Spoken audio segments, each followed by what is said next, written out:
Hi, everyone. Welcome to another episode of Organizing Untold. We have another guest here joining us today. Thank you, Derek, so much for joining in as a guest for today's episode. Thank you for having me. You're welcome. And so, if you could just let us know who you are and what you do. Yeah. So my name is Derek Johnson. I am, first of all, man of God, very happy husband. My wife, Kenya, we've been married for 22 years. We have three kids together. My oldest is Camille. She's 20. My middle child is Kamora. She's 17. And my baby boy is Derek Johnson Jr., my namesake.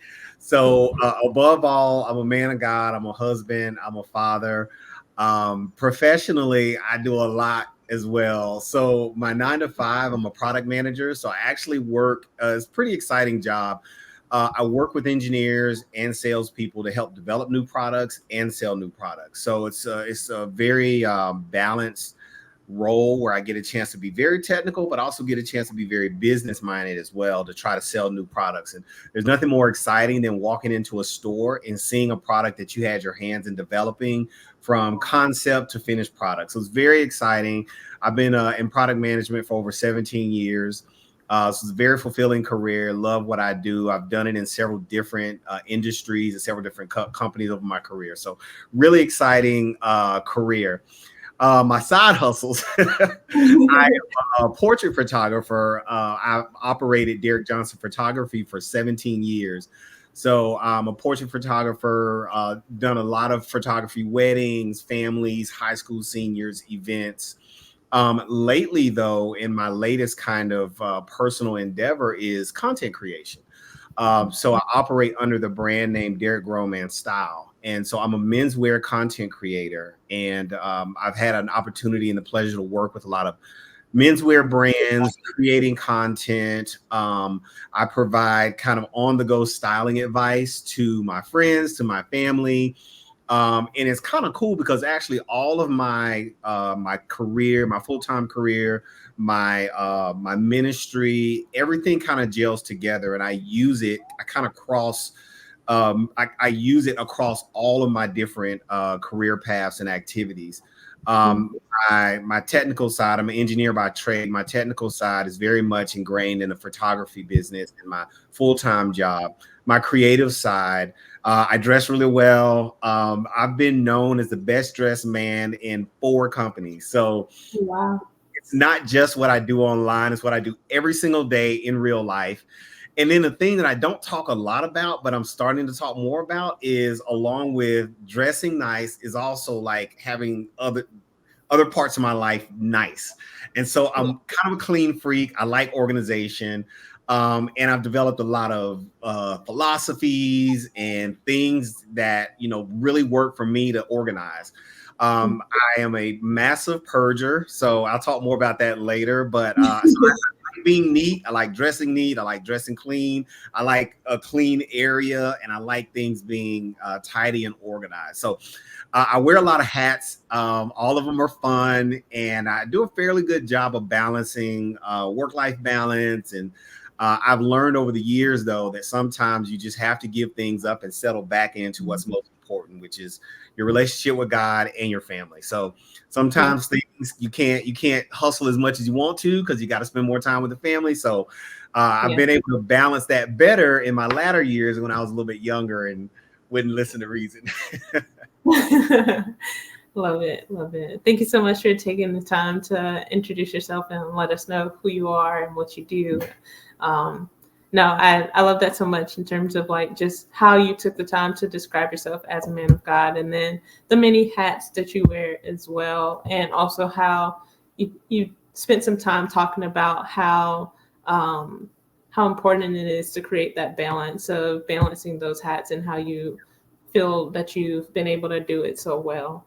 Is there one that you said that you would say that you enjoy the most right now, or are they pretty fairly balanced, would you say?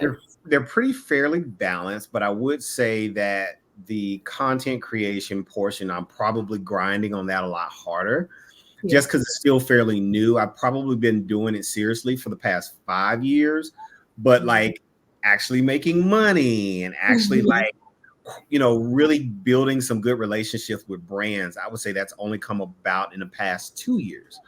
So it's been a journey, and one of the main things I've learned is you can't want this thing to be overnight. And we see so much on social media, everybody gives you a snapshot of their success, but typically what they're showing you is the end part of a journey. Whether it's one viral video or if it's 10 years of grinding to get to this point, what we see is, oh, it's so, wonderful and they have all this success. We don't see, it's like watching a duck swim, right? You don't see the little feet moving as quickly as they can to move around. You just see them gliding effortlessly across the water. So I'm grinding hard. My little feet are moving fast. To content creation, but it's fun, and I've tried to keep it fun. The blessing is that I don't need the money that I'm making to pay bills. Thank God bills are being paid, so that level of stress is not on me. So I can do it. If it's not working, that's okay. I mean, I didn't take pictures for months during COVID, and it was okay, and it was a blessing to be able to still have employment and be covered. And so that helps me with just kind of staying grounded and saying, hey, this thing might not be working out right now, or this might not be jumping off like you want it to. It's okay. Concentrate on having fun, concentrate on learning, concentrate on growing slowly and gradually. And so I've been trying to do that as well. So I'd say content creation is like, it's the grind right now, but it's fun. It's fun. I still like it. Nice. That's so good. And it's all part of the journey to enjoy what you do and have fun, right? So Yep. yeah, it's usually when you're having fun with it, when you're enjoying it, and when you're like really operating in your purpose, when things start to line up and things start to fall in place for you anyway. So it's good to hear that you're like creating that that balance of knowing that you're hustling in it, but you're also having fun with it. Yes, for sure. For sure. So let's get into talking about how just your life and what you do and everything relates to organizing. And so when you think about organizing for yourself, like what does organizing mean? What does it look like for you? So for me, the most important thing related to organization is everything has its place. Everything has its proper place. And a lot of people are like, that's too much work. And, it's just why, that's just OCD. But there's nothing like looking in a room, walking into a room, opening a drawer and reaching in and getting exactly what you need. And it's there. You don't have to like frantically search. And so that's to me what organization looks like. It's everything has its place, and everything that's around you is something that needs to be around you. And that kind of goes to the purging. Uh, so like I'm big on, if I haven't used it, worn it, looked for it in a 6-month period of time, it's on the bubble for purging. So, everything has its place. There's not more stuff around me that needs to be around me, and massive organization. And for me, it's all about compartmentalizing. And so I'm big on small containers, compartments, to hold things, because that way you're not looking into something and it's just everywhere. Everything's everywhere. I like to see things that are alike close together. So those are kind of things I keep in my mind all the time. And I talk a lot about menswear, but just dressing nice, to me, is just not enough. Part of dressing nice is being able to put together an outfit pretty readily. And so I'm very particular about my closet organization. 2 years ago, we got a brand new closet. So it's, we probably doubled the volume of things we could hold in there, but it made it a lot easier for me to actually organize things. Now, even before then, I was very particular about organizing by color. So I've got color families and I've got clothing families. So I've got all my pants in one area. They're hung up by color. I've got shirts. I've got overcoats and layering pieces. So I've got everything. So in my mind, even if I'm not in my closet, because I know how my closet looks, I can put an outfit together in my head and not even be in my closet. Because I'll literally, in my mind's eye, see my closet and I'll be like, maybe I'll pick that. Maybe I'll pick that. And so being organized like that helps me to to be able to do things faster, and with less chaos. Yeah. And a lot of times, a lot of us live in chaos, whether it's chaos around us or chaos in our mind. We live in a state of chaos. And organization helps to reduce that chaos. I like to say organization is the enemy of chaos. Yeah. Chaos can't exist where, or to me, chaos can't exist where organization exists. So I would encourage a lot of people, like if you feel chaotic, if you feel flustered, if you feel like you're always rushing, take a step back and organize your living spaces, and you'll see that chaos start to kind of diminish. Now, I will admit I'm not perfect, because while I'm very, very good at organizing physical things, I'm not good at organizing things in my head. Like I procrastinate a lot. Yeah. So, my wives always have lists of honeydews, right? And so my honeydew list is very long because I procrastinate and I take forever. And sometimes she's literally having, the best thing she did one time is I was at my computer and she brought me something. I can't remember if it was a tablet or something. And she said, no, she brought me the phone, and she had already dialed the number that I needed to call. And she just had it. So I had no All the hard work out. I had no excuse but to take that call and talk, because she's like, hey honey, I need you to call this person and say this. I was like, okay, I will. And she just literally just like brought me the phone. So I thought we laugh about it, and I said that was the best way to get me to do something immediately, right there. I had no choice. So, we all have our struggles, right? Sometimes people are super organized in their mind, they journal, they write plans out, but as soon as you get into the physical space, it gets a little bit cluttered. So wherever you're weak, I would always tell people to like try to organize things as best as possible, compartmentalize, put things in small containers, whether it's a calendar for keeping track of time in meetings, or physically a container. Don't let things just kind of be spread about. So those are some of the things that I think about when I think about organization, and kind of some of the tools that I use. Nice. No, you definitely like shared a lot, and I feel like so many people can take away a lot of what you just said and be able to apply it to their own lives. Something that I did want to go back, so some time to go back to, is like organizing in containers, and then also have another question like kind of after this one, but organizing in containers. So I know for some people, they like to buy containers before, say, for example, I'm coming in as the organizer to organize their home. And so some people like to buy containers, and they don't really know how personally in their mind, like how they want to incorporate it into the space.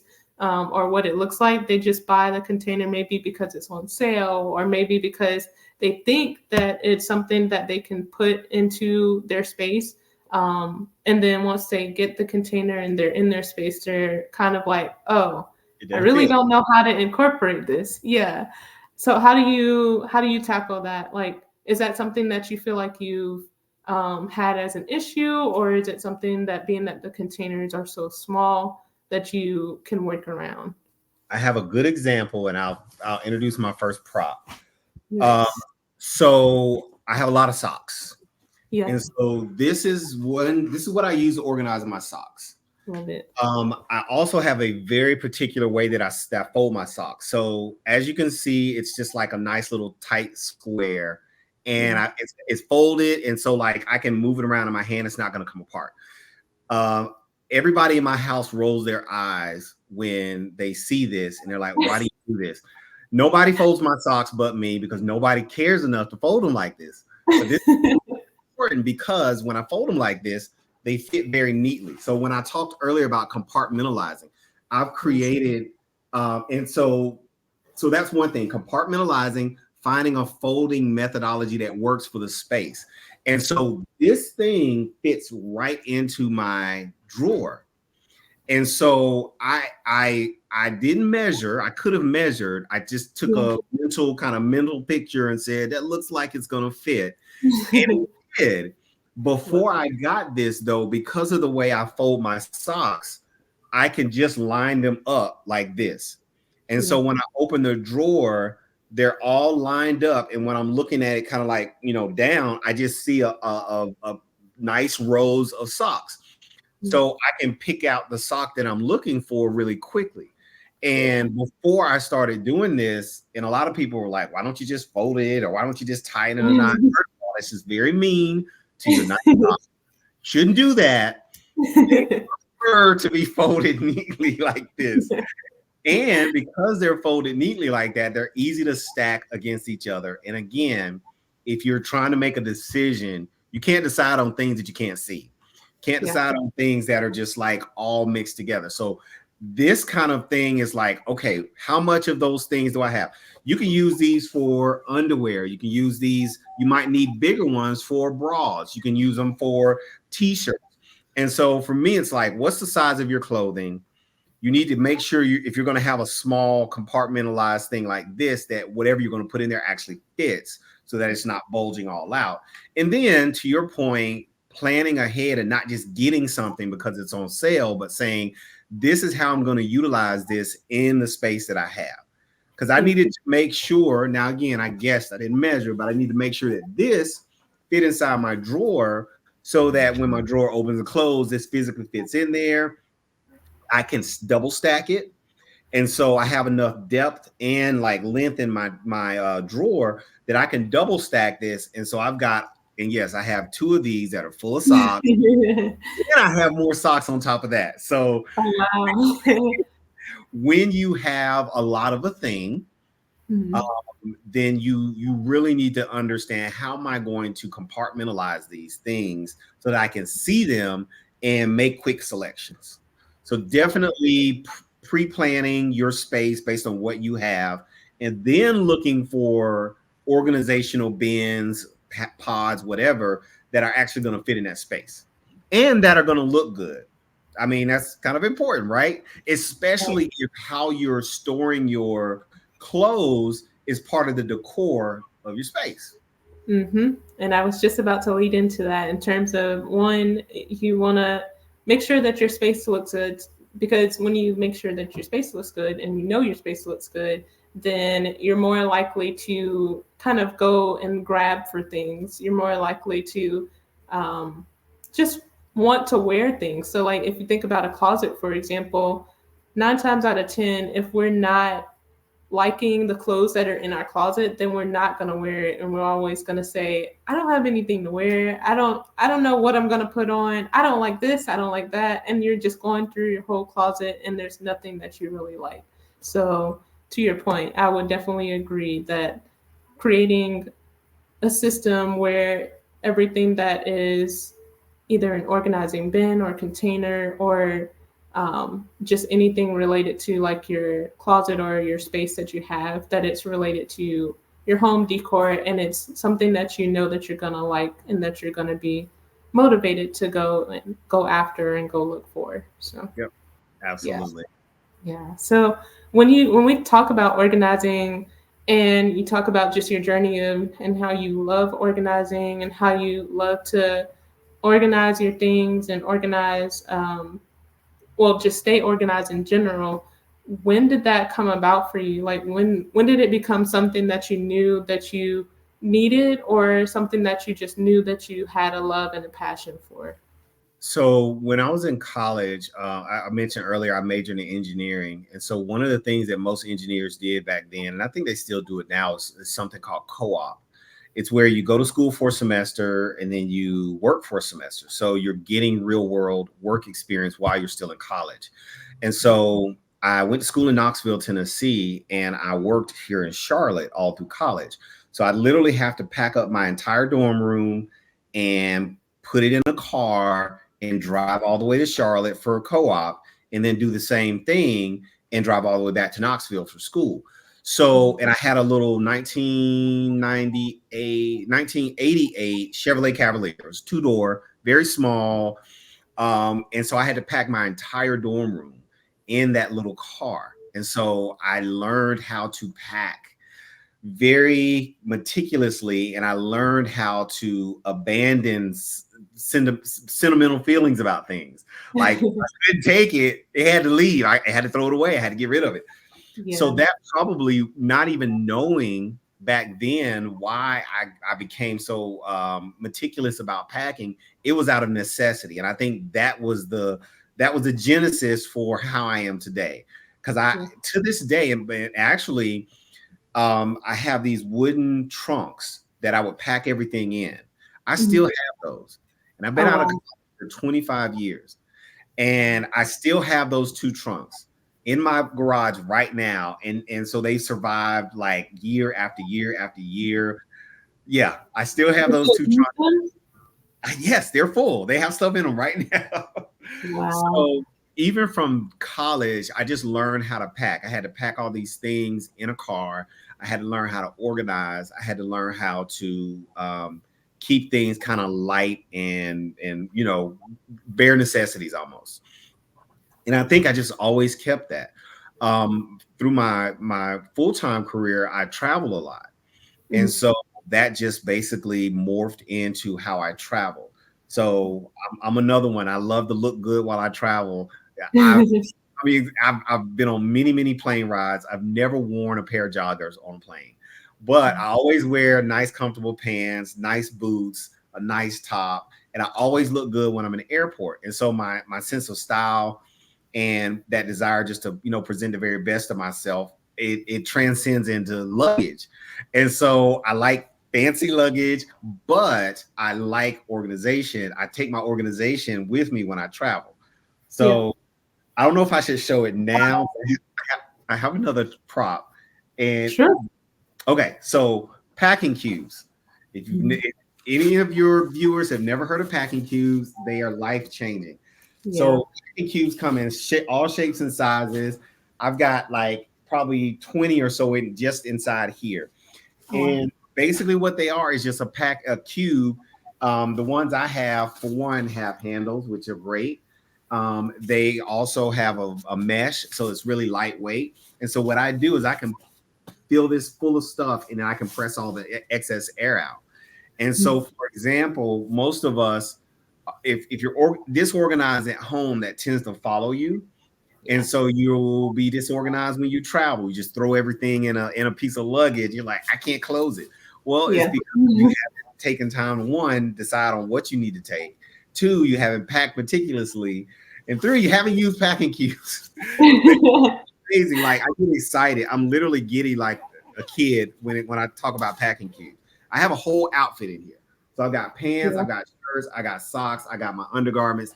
And if you can imagine, you got a 5-day trip and you've got 5 of these in your luggage. First of all, your luggage is going to be super organized. You can literally take these out, put them in the drawer in the hotel room, open them. That way your clothes don't have to touch the bottom of the hotel drawer. And then you can put them back in here when they're dirty. And Yeah. so these are just like life changing. And I just like, I get super excited talking about them. But just such an easy way to get organized. And so over the years, I've just learned, like built one skill and it just kind of morphed and evolved into other things. I can't remember. Maybe I've been using these for at least 7 years, at least 7 years. Yeah. Um, and so over the years, I just pick up one thing. I didn't know about these, little compartments. But when you're always thinking, how can I organize my space? We all get on YouTube, we get on Pinterest, we just Google stuff, and you Yeah. find stuff. You find amazing things. I Mhm. Google folding techniques. I can't remember the lady's name, but there's this famous lady out here, and she just know what is her name? Is it Marie Kondo? Yes, yes. That's how I learned to fold these socks. I think I learned it from her. Yeah. And I Marie fold, Kondo. yeah, I fold my shirts the way she folds them. Yep. So Love it. over the years, I just picked up these things, but I do believe it started from college and having to pack and travel a lot. Yeah. I love that. And speaking, going also back to like the 5-day travel trip, for example, speaking of just how you use the packing cubes, for example, to put them inside of the drawer so that they don't have to touch the actual bottom of the drawer. Oh, that was going to be a question that I asked earlier in terms of one, when you're traveling, do you take all of your clothes out and just like put them in the drawers and hang them up so that it's almost the same as how you said you know where everything is in your closet and you can easily make an outfit?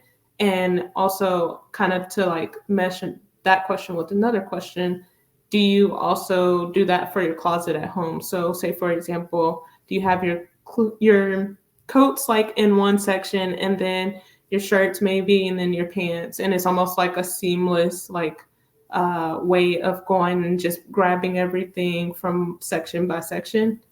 Yeah, so when I travel, everything, if like my undergarments, sometimes I'll put all of that in my socks. I'll put all of that in one packing cube. And Yeah. so I will put that in the drawer and I'll just like fold it open and I'll set the whole thing in my drawer. Pants and shirts I take out and I'm gonna have to iron them anyway. So I take them out and I hang those up and I hang them up by outfit. So I'll take one hanger, put the pants on there, put the shirt on there. If I'm wearing an outer later, I'll put that on there. That's one outfit. And so I'll lay out my outfits and so that's how I do it when I travel. When I'm at home, because obviously I have much more space, my closet is organized. So I've got shirts by color and they're on the top row. Far right is all of my top layers, like all of my jackets, denim jackets, chore coats, leather jackets. All those are over there. My pants are on the bottom second layer. And so and then my shoes, I keep my shoes in boxes. I know a lot of people like, no, I want my shoes to show. I want everybody to see my bottom. No, I keep all my shoes in boxes. And my daughter's like, how do you know what shoe is what? I'm like, That was going to be my question. Every one of the shoes I buy has a label and it tells you what I know the brands because I've, just been buying from the brands for a while. But it has a little label on there and it tells you exactly what's in there. And I have a lot of shoes, a lot.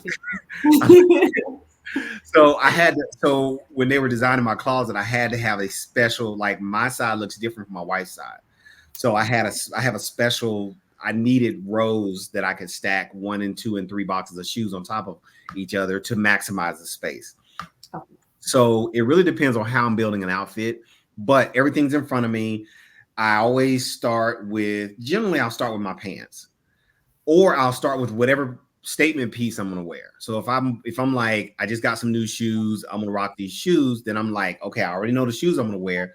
Now I start building the outfit. And so I got pants all in one place, color coded, so I can literally quickly reach and grab for a pair of pants. Then I've got all my shirts right in front of me, grab a shirt.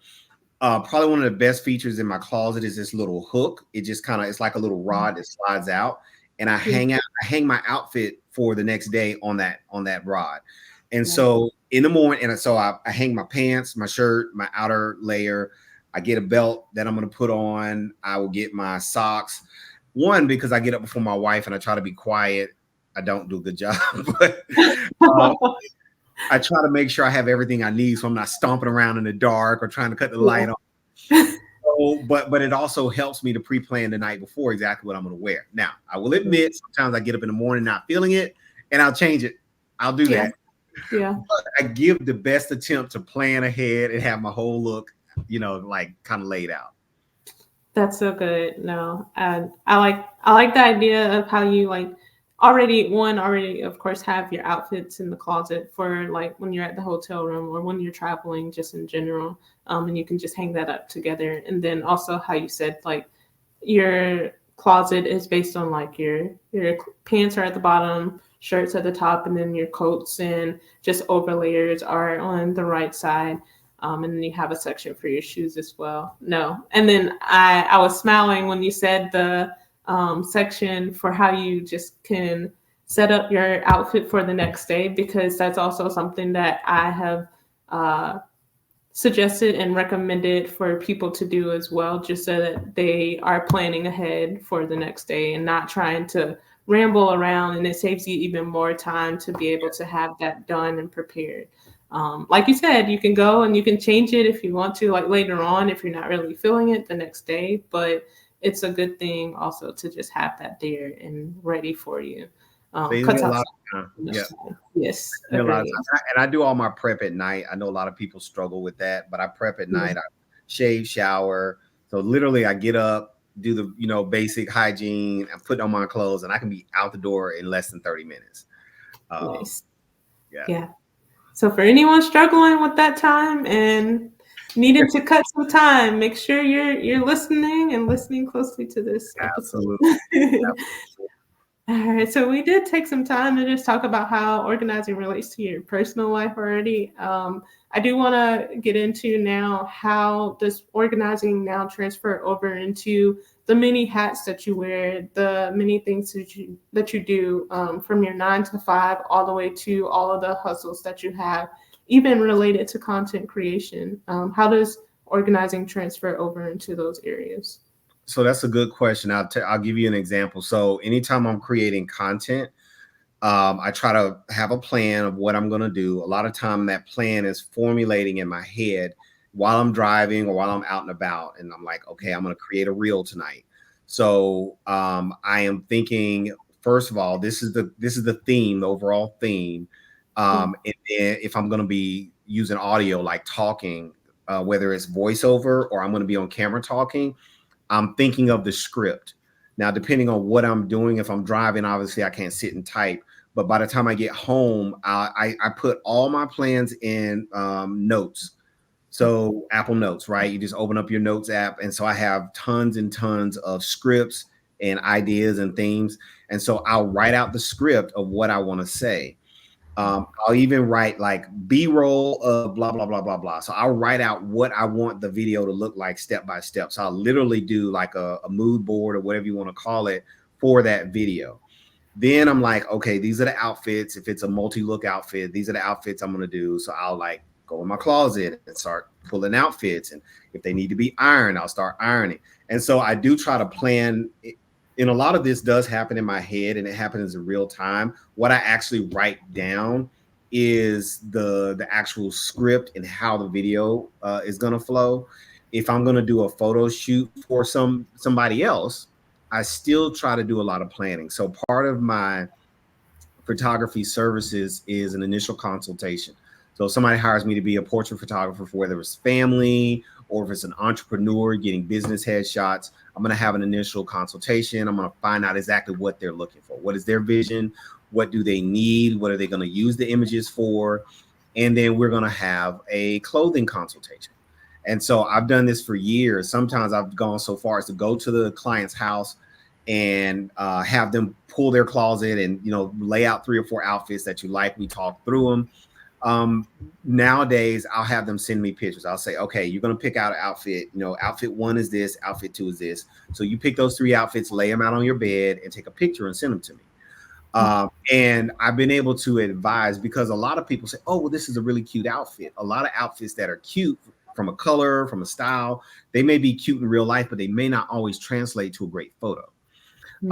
So I try to provide that level of expertise from the technical and the creative side of taking a photo to my clients as part of the consultation. So again, not just saying, hey, we'll meet up at this place on this date, but looking for the planning the entire process from time, place, what time of day, outfits, how are you going to go from one outfit to the next. All of those things I'm like trying to plan, because for me, photography is not just taking pictures. It's an experience. Like I want the person who I'm working with to enjoy their time with me, but also enjoy their time in front of the camera. I've had a lot of people, particularly like teenage girls that I've done high school senior portraits. They're like, oh, I was so shy, but I had so much fun. I didn't know that taking pictures was so much fun. Guys generally don't like taking pictures. And I've had kind of like, yeah, that was kind of fun. Yeah. So much more than just clicking the camera. It's like you have to create an experience for people, because a lot of us that are not naturally, bubbly in front of the camera, taking a picture is the worst thing ever. Some people that literally take the most amazing pictures of themselves with their phone will clam up and get shy in front of somebody else's camera. So part of my job is helping them feel comfortable.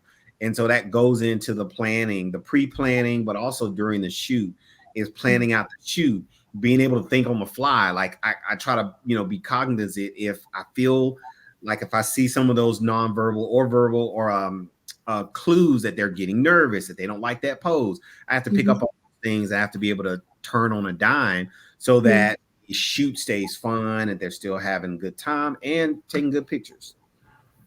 So yes, I use it all over the place.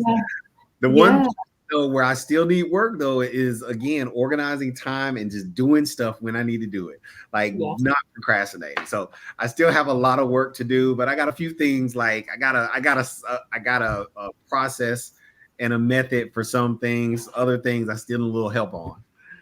makes sense. Makes sense. Yeah. So I do have a question, kind of going back to when you said sometimes you have to kind of navigate on the fly, like maybe something's not comfortable for the person that's in front of the camera, for example. Like, have you like how did that come about in terms of knowing how to change things on the fly? Like, did you at one point initially have to sit down and create a list of alternatives to, like, okay, if this doesn't work, then this could work, then this could work? Or is it just something that came over time and it became like natural to you?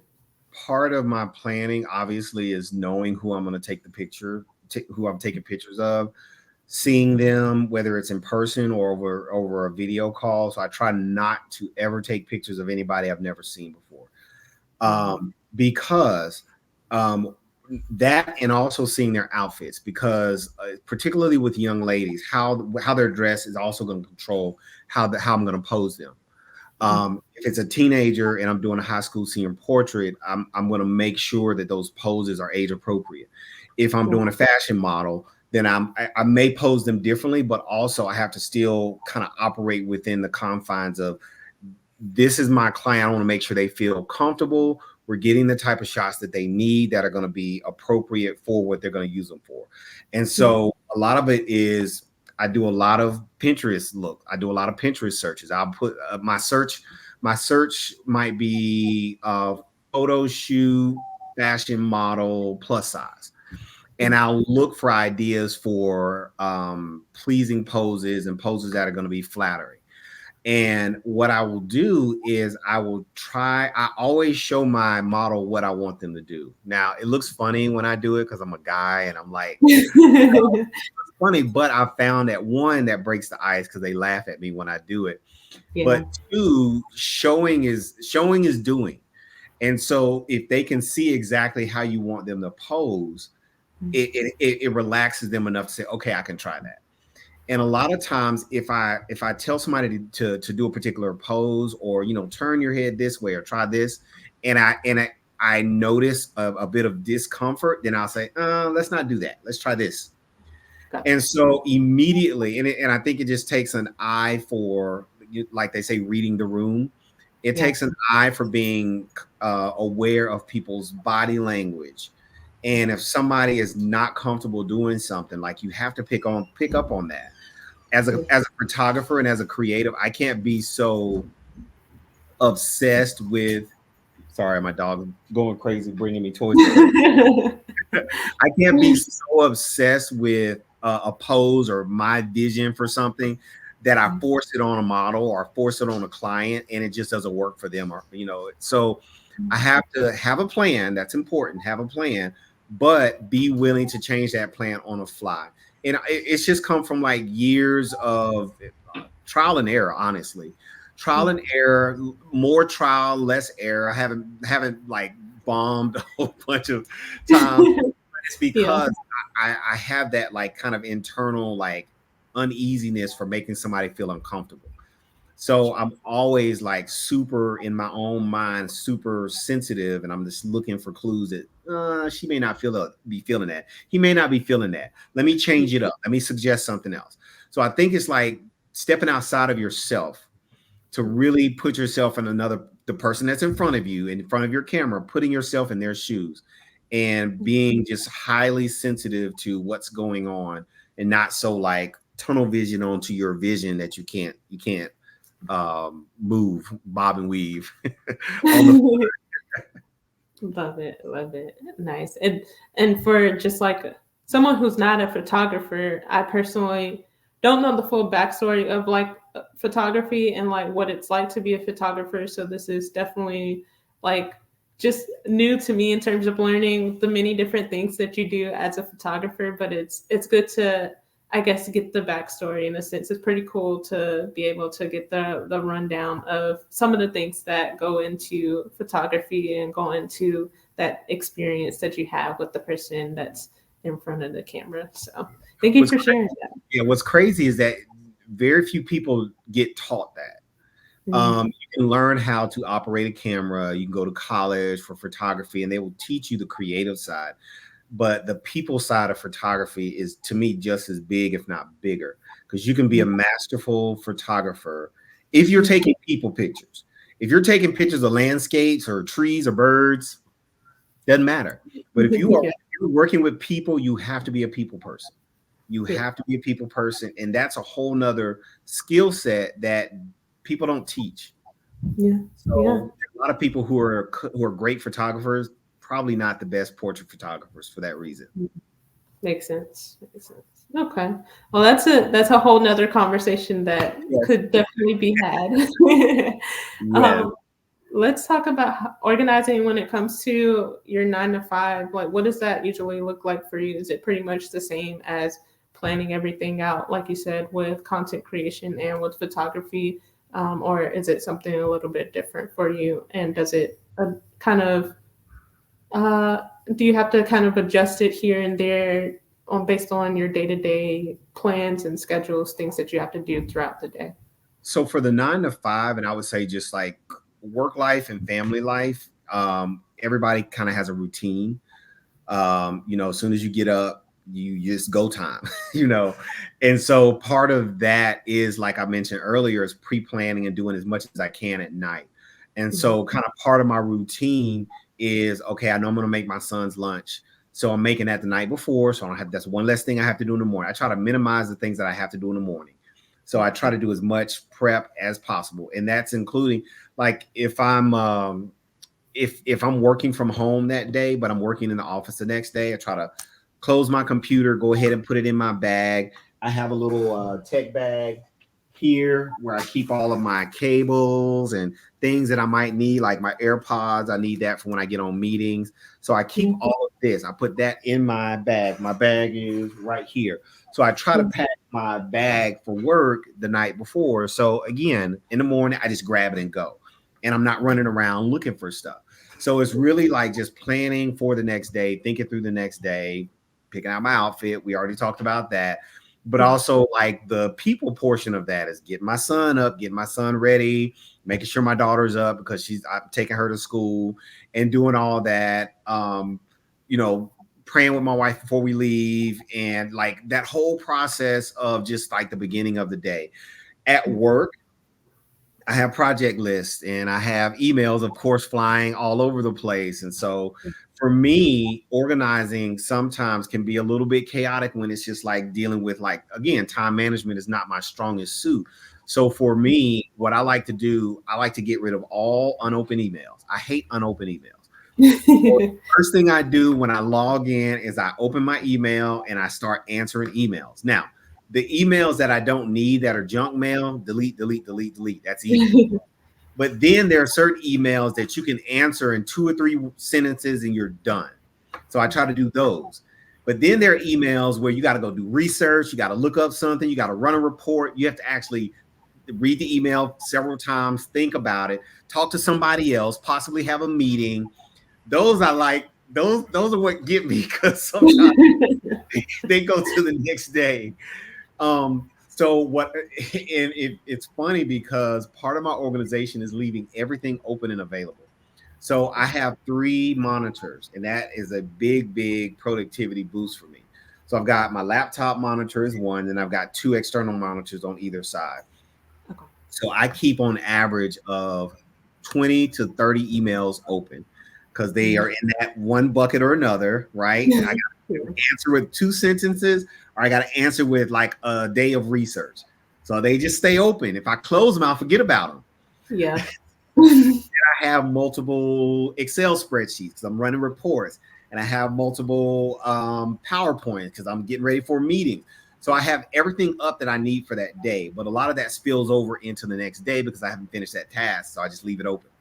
So I honestly don't really cut off my computer. I shut it, but when I open it, everything's all there ready to go for the next day. And so that's kind of it may not be the best way. So don't ask me for advice on how to stay organized with time.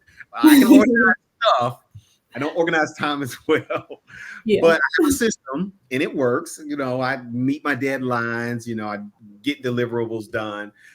So it works. Again, there's always room for improvement, but that allows me to utilize some of the physical organization things that I figured out and try to move those into the time organization Yeah. space of my 9 to 5.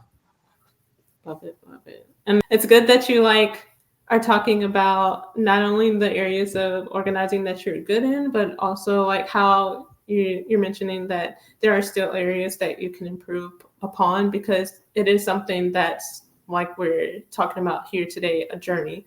It's not a one and done. So there's always room for improvement in certain areas of our lives. Even as an organizer, everything that I do, I'm not perfect in. It encompasses the journey of organizing and how there's so much more that we can continue to learn as we grow and continue. So Absolutely. yeah. Well, thank you so much for joining in as a guest for today's episode. I did want to take some time to ask one, did you have any more props that you'd like to share? I do. I do. Okay. So here's another compartment thing. I'm trying not to let my bracelets fall out, but I put these inside my drawer. And so again, and you see they're organized kind of by color. Like these are the dark colors. These are the ropes or beads. I got, you know, burgundy tones. I got all my silver tone things here. So these are really small. And again, they match the decor of my drawer. They kind of, because my all my drawers are white, and so these being black kind of pop, and it's a decorative thing. If I wanted to leave these on top invisible, that I could do that too. They're stackable, and so again, everything kind of has its place, everything has its compartment. So as I'm getting dressed and accessorizing, then I don't have to like search through a whole bunch of things. This was actually a gift from my lovely wife, but my watch collection is in a watch box. So any guys who have a watch collection, definitely get your wife to get you a watch box. This is great. It's got a window. It's got my initials on it. This is a great gift, ladies, for your hubby to get his watch collection nicely organized. And then we talked a lot about travel. So this is my favorite bag for travel. This is a rollerboard. This is from Travel Pro. So again, I said I like to look nice. So this is really stylish. Whoops. This is really stylish. But the thing I like the most about it is that both sides zip up completely.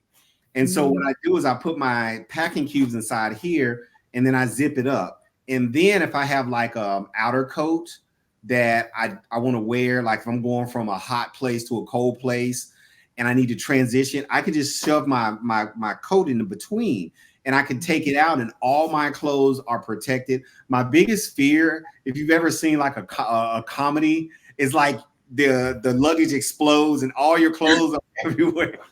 So like that's always been this secret fear of mine. I'm like, I don't want all my clothes, like people walking over my clothes in the airport.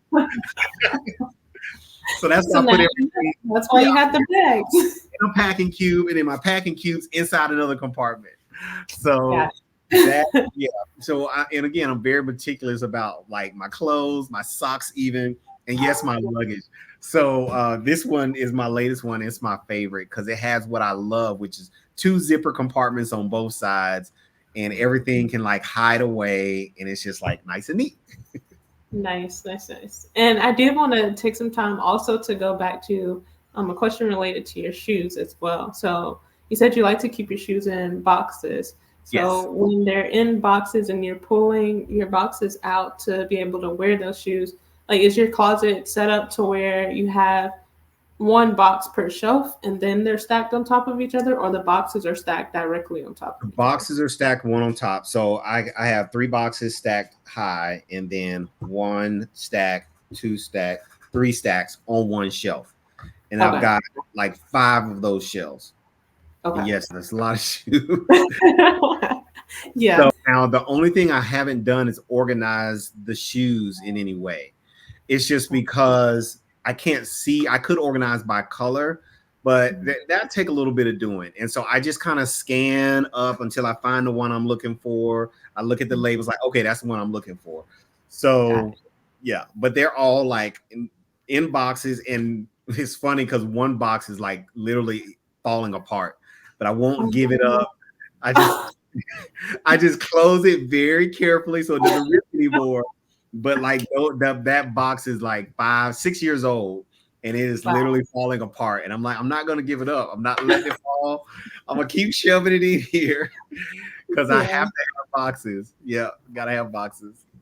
It sounds like you might need to visit like maybe a Goodwill or a store where you can donate shoes, and some people donate shoes in the boxes and ask them for just another box that's the same size as your shoes, and then I just might have to do that. Yeah, and I do. And I talked a lot about purging. I do purge. Mhm. Um, Particularly because I do a lot of brand partnerships, so I do get quite a bit of clothing. Yeah. So I like my closet's like, okay, I can't put it more in here. So you got to so because I'm not super sentimental, like I'm like, okay, even though this is a Christmas gift like 2 years ago, it's gotta go because I haven't worn it.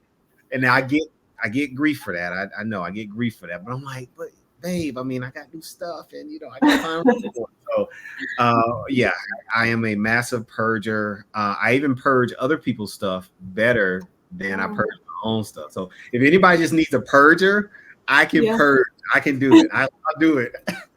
That's like Well, that would be joy. You know how some people come in and they're like, it's demo day when they're doing a mhm. reno and they just like to tear stuff up. I just Yeah. like to put stuff away. Like I can come in and purge anybody's house, anybody's closet. Tell me what to throw away, and I'm throwing it away. But don't tell me what to throw away. I'll just throw stuff away that I think I should throw away. Oh no. Oh man. Well, thank you so much. I'm glad that we could have this conversation. And if you had to share one tip that you either use and you really like, it's something that you really enjoy using as a tip in your own life related to organizing, or just something that you really think that our viewers and listeners could benefit from, what would that organizing tip be? So I use this for organizing, for style. It all starts up here. You have to want to do something different, right? Humans are incredibly adaptable, Yeah. which is a good thing, but also a bad thing. We adapt to sometimes chaos. We adapt to disorganization. We adapt to a lot of things, even though we have the capacity to change. And so, what I would say to anybody who's trying to get more organized, anybody who's trying to kind of reshuffle their life, their space, their environment, just start by thinking, you know what? First of all, I can do this, and this is a good thing. It's not vanity. It's not too much. It's not too much work. Like, yeah, it's going to be a lot of work, but think of the reward of making a significant change in your life, whether it's organization or whatever. Think about how you're going to feel. And so I always encourage people to start with your thoughts and how you think about things. If you say, I'll never, in my house, we don't use absolutes. Anytime somebody uses an absolute, they get called out for it. So we Yeah. don't say you never or you always. So I would encourage people, don't use absolutes. Don't say you'll never be or you can't ever. Like, think positive. And I know that sounds super cliche or corny, but I mean, there's power in how we formulate our thoughts, just like there's power in the words that come out of our mouths. And Yeah. so I would say, definitely like change your thinking about a certain thing. And I mean, we all have the challenge, right? Because like me, I procrastinate. So I've got to tell myself, you can get things done. You can do what your wife tells you to do when she tells you to do. Yeah. No, So that's we all have the opportunity to think a different way and really start like genuine change in our lives. yeah, that's good. That's good. And for people who want to stay in touch with you and with your journey as you continue to grow and just the many things that you're doing, how can they best stay connected to you? So I am on Instagram and TikTok at Derek Grown Man Style. That's my content creation and style. Those are my content creation and style pages. On Instagram, I'm also on Derek Johnson Photos. That's my photography account. And my website is derekjphotography.com. So you can reach me on Instagram, on TikTok, website. So yeah, I love connecting with new people. That's how we got to know each other. I'm always excited to meet new people, to do new collabs. As you can tell, I like to talk. So I have a lot to. I feel like I have a lot to share. I like to talk about the things that I'm passionate about. So yeah. Yeah. Thank you so much. I have some more questions that I'll ask you at a later time because we don't have the time to go into them at the moment. But no, yeah, I enjoy like just being able to hear your perspective as well. So I'm glad that we got the chance to connect, and I look forward to continuing to ask the many questions that I have as well. Well, thank you for having me. You're welcome. And are you open to us posting the links to the different props that you showed us as well? Like, do you have those links? I can, Okay. yeah, I can get you those links because I order just about everything from Amazon. So Okay. All right. Well, I will look them up and I will send you the link so you can share those with your viewers. okay. Sounds good. Well, everyone, those links will be available in the description box along with a summary of who Derek is and what he does, how you can connect with him as well. Thank you again for joining in. Thanks, Sierra. All right, everyone. Thank you so much for joining into another episode of Organizing Untold. Again, this was another episode that we had with Derek, and it was such a great episode. I hope you all took at least one thing away from the episode, just to kind of give a brief synopsis of Organizing Untold. We are a podcast that reaches out to people who work between 8 a.m. to 5 p.m. and those who are busy business owners who already feel confident in their organizing journey in order to help those who may not feel confident in organizing just yet, to help them become more confident through these podcast episodes. On the last Wednesday of every month, we bring on a guest who may not feel as confident in their journey so that they can be able to have a conversation with us and ask us any questions that they have, get those questions answered related to how they can become better organized. Organizing Untold is a segment of Nicely Placed Organizing, where we organize for first-time homebuyers, borderline hoarders, and full-time artists with art studios and workspaces, helping them to clear their clutter, helping them to get out of the house on time and meet their deadlines, also so that they're not overwhelmed with the clutter that they have in their spaces. So if you find yourself or someone that you know within one of those categories, one of those audiences, please reach out to us at nicelyplacedorganizing.com and click on the contact tab, fill out the contact form, and reach out to us. We'd love to get connected with you more so that we can provide you with the services that you're needing. And also, I did want to share an announcement that episodes will be transitioning from Facebook over to LinkedIn. So we'll be more present on YouTube and LinkedIn going forward for our live episodes. Those are still on Wednesdays, 6 p.m. at LinkedIn and at YouTube at Nicely Placed Organizing. On LinkedIn, it'll be under Sierra Hamilton. On YouTube, it'll be under at Nicely Placed Organizing. So reach out to us, connect with us, and we look forward to talking with you soon. Thank you so much again for joining in for today's episode, and we look forward to seeing you again on the next episode of Organizing Untold.